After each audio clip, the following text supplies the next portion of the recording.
In this session, we're going to take a look at adjectives. I hope you all remember what an adjective is. For example, I am a thin woman. Thin is the adjective. I don't know when I'll become fat, but right now I'm thin. So we looked at adjectives which basically describe the noun, and it's mostly size, shape, color. It gives me additional information about the noun. Now there are a couple of adjectives here. We're going to take a look at each one of them one after the other with examples, but to list them out, we have qualitative, quantitative, numeral, demonstrative, distributive, possessive, and proper. Don't worry that there are so many of them, but it's important for us to understand each type of adjective, so it's easier for us to identify that and define it the way it's supposed to be. So let's take a look at these with examples now. So here we are with the first type of adjective, qualitative objective or descriptive objective. As the name suggests, this adjective describes the word in the meaning of quality or state. Let's understand that with some examples. The first one, ripe mangoes are sweet. Alright, so what is the state of the mangoes here? Is it stale? No. It is ripe, which means it's ready to eat. So here, ripe is my adjective of state. It tells me what state the mangoes are in. Ripe mangoes are sweet. Okay, so what is the quality of the mangoes? It is sweet to the taste. So sweet here is my adjective of quality. Okay, let's move to the second one. Flowers are beautiful, which is a noun here. Just like we had mangoes, which is the noun here, where ripe and sweet describe the mangoes, which is the noun here. Flowers. So what is the quality of the flowers? It is beautiful. So beautiful here is my adjective of quality. Alright? The last one. We have a big playground in our school. So what is the state of the playground? Is it small? No, it has to accommodate all the students in the school to play. So it is a big playground. So it tells me more information about the noun playground. Big is my adjective of state. Okay, so here we have adjectives or state or quality which describe the noun. Alright, so let's move to the second one. Our second adjective, quantitative objective. Now again, as the name suggests, this adjective qualifies the noun in the meaning of quantity. Let's understand that with examples. She drank a little milk. How much milk did she drink? Little. Just about enough, not more, little. So here, little is my adjective of quantity. They took some rice during lunch. How much rice do they take? Some. So here is my adjective of quantity. We have enough juice to serve the guests. How much juice? Enough. So if you look at the quantitative objective, it's pretty simple. All you have to do is ask the question how much, and there you have your adjective of quantity, right? So all these three are adjectives of quantity. We have a lot more, several, all, more, few. All of these are adjectives of quantity. Let's move to the third one. Here we are with our third kind of adjectives, numeral objectives. Again, numeral objectives are adjectives that qualify the noun in the meaning of numbers. Alright, so there are 50 students in the class. How many students? 50 students. This is my adjective of number. We have enough chairs to accommodate the guests. How many chairs? Enough. Adjective of number. She got first rank in the exam. Okay, so if you notice, some of these adjectives could also be repetitive with the quantitative adjectives, but you need to understand the difference. There are some words which have more than 2 or 3 functions. So depending on the context, you will know here enough and few and all sometimes function as a numeral adjective based on the context. So if you look at it, we have enough chairs to accommodate the guests. Here it talks about how many number of chairs.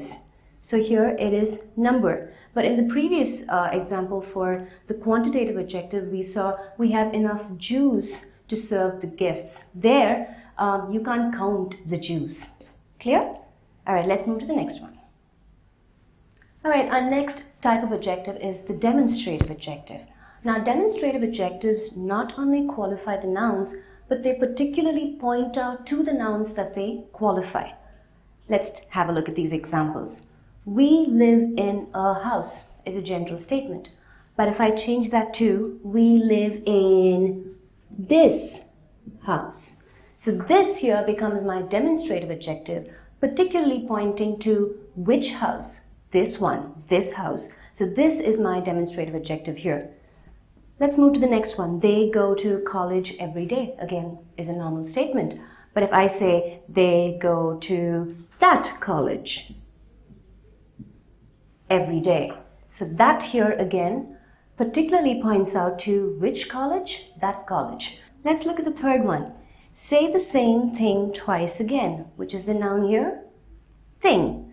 So same here is particularly pointing out to this thing that they are referring to. Say the same thing twice again. So can you repeat that thing again? So here same is our demonstrative objective qualifying the noun thing. Alright, let's move to the next one. Our next type of objective is the distributive objective. Now, distributive objectives are adjectives that qualify members of a group separately instead of collectively. Let's take a look at these examples. Each one of you should support this cause. Now, I'm sure they're addressing a large number of people. However, they're very specifically telling each one of them to take responsibility to support this cause. That's what I meant. Though it is a group, it is specifically pointing out to separate members of the group. So each here is my distributive objective. Let's move to the second one. Every participant was asked to come 5 minutes early. So this could be for a meeting or it could just be for a gathering, whatever it is. There are a lot of participants that are going to come, but every participant was asked to come 5 minutes early. So every is my distributive objective. The last one. Neither of these movies are interesting.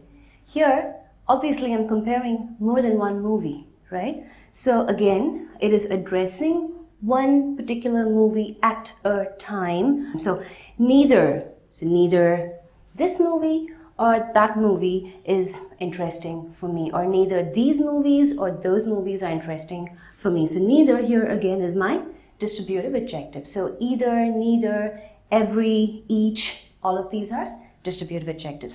Let's move to our next one. Now, our possessive objectives expresses meaning of possession or ownership. Alright? How is it formed? We have our 1, 2, 3, 4, 5, 6, 7 personal pronouns. All you do is you add the genitive sign. What's our genitive sign? Right? So let's do that. So when you add the genitive sign to I, it becomes my. You add the genitive sign to we, it becomes our. You add the genitive sign to you, it becomes your. You add the genitive sign to he, it becomes his, her, its, and their. All these are my possessive adjectives. So, I am your teacher. You are my student. You are in your classroom. This is not his book. Alright? So, these are a couple of examples expressing possession or possessive meaning or ownership. Alright, let's move to the next adjective. Alright, so here we are to our last adjective, the proper adjective. Now, proper adjective is when two nouns are placed side by side, wherein the first noun qualifying the next noun is my proper adjective. So in these examples, summer flowers, okay, both are nouns, but the first noun that qualifies the next noun becomes my proper adjective.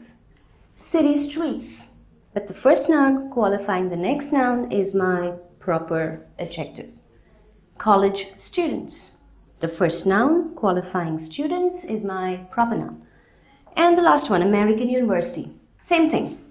The first noun, qualifying the next one, is my proper adjective. This is the easiest adjective, isn't it? So we looked at all these 7 adjectives, okay? We're going to understand them more. I'm going to give you some sentences and you are going to tell me which adjective is what after identifying the adjective.